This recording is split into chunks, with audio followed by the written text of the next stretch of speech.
Məscidlərə çox getmək. Peyğəmbər salavatullah buyurur, hər kəs evində dəstəmaz ala, məscidə tərəf üz tutarsa, uca Allah onun bir addımında günahlarını bağışlayar, digər addımında isə ona savab yazar. Dəstəmazın bu dərəcədə əhəmiyyəti vardır. Namazdan sonra namazı gözləmək. Yəni bir adam dəstəmaz alıb namaz qıla, ondan sonraki namazı gözləmiş ola. Bu ifadə onu göstərir ki, yəni təkcə namazlar üçün deyil, daimi dəstəmazlı olun. Başqa bir hədisində Peyğəmbər salavatullah dəstəmaz alan insanın əməl dəftərində nə varsa hamısının həmin su vasitəsi ilə yuyulub aparacağını xəbər verməkdədir. Buyurur ki,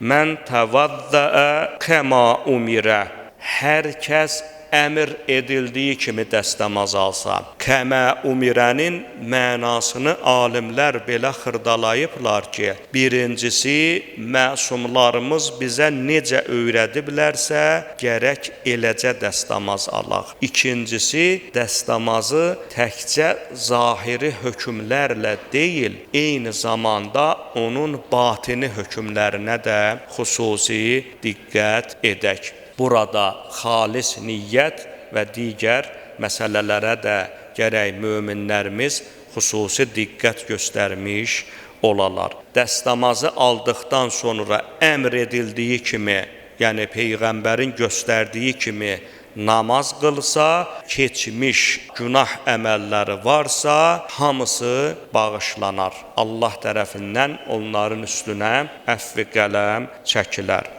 Sonra Peyğəmbər əleyhissalam dəstəmaz alarkən necə dəstəmaz almağımızı, yəni batini əhvalımız, dilimizdə hansı zikirləri etməyimizi bizə öyrədir. Bir məsələyə xüsusi diqqət edək, məsumlarımız bunun üzərində çox dayanıblar. Çünki hədis kitablarında həm Peyğəmbərdən, həm İmam Əlidən, həm də digər məsumlarımızdan bu mövzuda çoxlu hədislər var. Məsələn, Peyğəmbərimiz buyurur ki, dəstəmaz alarkən dəstəmazın suyunu gözünüzün içinə vurun. Hər kəs bunu etsə, qiyamətin günündə cəhənnəm odunun vəhşətini görməyəcəkdir. Bunu eyni ilə İmam Əli əleyhissalam da deməkdədir. Ona görə də üzümüzə su vurarkən çalışaq ki, o su bizim gözlərimizin içərisinə də daxil olmuş olsun.